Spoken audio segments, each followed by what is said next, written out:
Okay, by looking at this, you can kind of see that you need to understand that there is kind of like an imaginary line right here. Okay? Because eventually, once you simplify each of those terms on each side, you're going to have to multiply whatever terms you end up with. Okay? Is that 3 in the middle for both of them? That 3 in the middle is for that first one. Okay, that exponent 3 is for that first one. That's really one of the main things, is deciphering which is for which. Okay, that's a big, it's a common mistake. All right, so let's talk about this first one. Now I can see that the best way to tackle these is to tackle these step by step, and tackle this, whichever one has the innermost parentheses or brackets. Okay, so I have my parentheses right here. This is being squared. Okay, it's being raised to the second power. So, do we multiply or add our exponents? Add. Multiply. If it's a power of a power, you need to multiply your exponents. Okay, so essentially you're going to have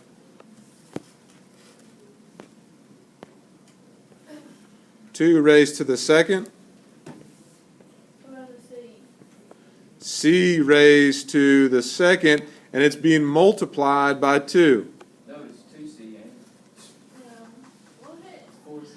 I'm just bunching up my bases together. My c, my 2, my c, and my d.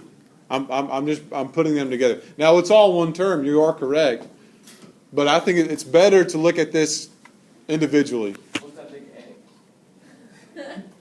What x? That big scratch looking thing. Back to where we were. Okay, so we figure out that we're figuring out a power of a power. Okay, so we need to multiply our exponents. So then I would have d raised to the third times 2. Okay. Now once we simplify this, what's 2 raised to the second?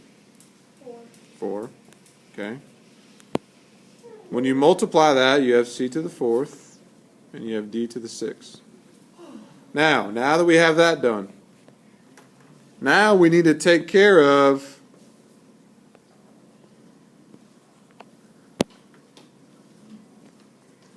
our next step. Okay? We need to take care of our next exponent. It's being raised to the third power. Okay? So I already tackled this. I got rid of that. Okay, I'm simplified up to there. Now I'm working with this. So essentially, what's going to happen to all my exponents right here? Multiplied by 3. Good.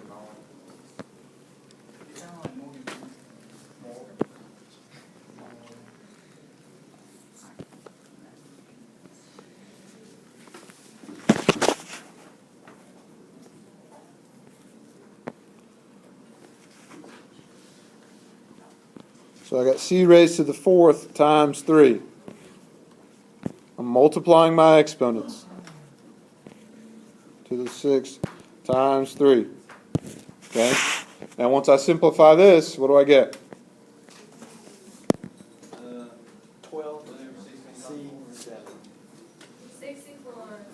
C, 12. D. So that gives you 64. C raised to what?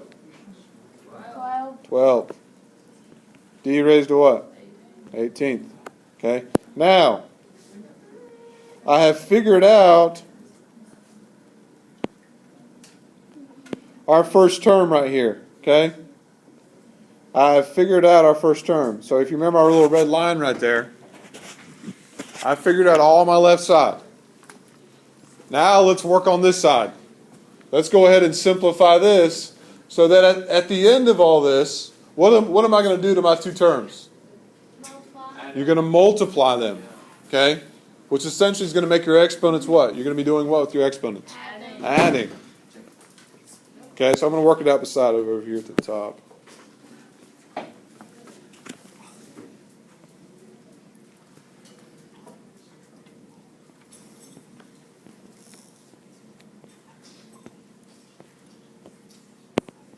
Okay, what am I going to do to my exponents right here? Multiply or add? Multiply. Multiply.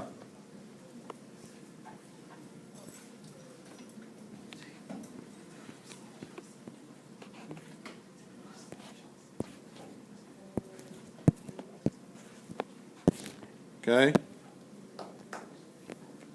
That gives you 27. C to the what? And D to the what? Good job, Carlos. Now that we have our two terms right here,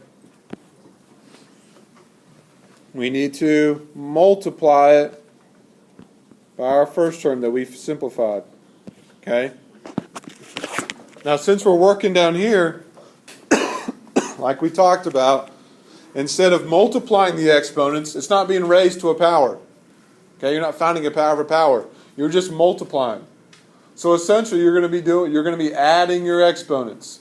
Now, you still will multiply your 64 times 27. You're still multiplying that.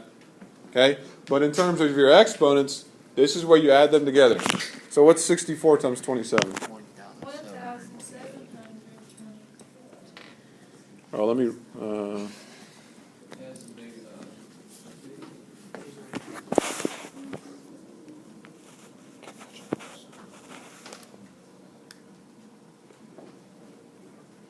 So I'm going to do 64 times 27.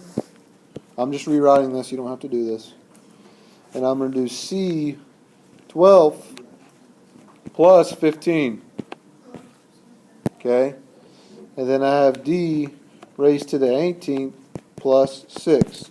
So whenever you simplify that, that gives you 1728. Okay? You would have C raised to the what? 27. Good. And then D raised to what? 24th. Good. Okay? So that would be your final answer. Textbook out.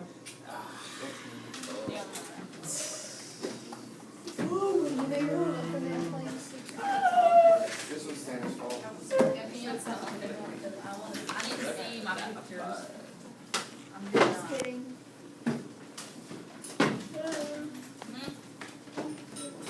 Numbers 27 through 38.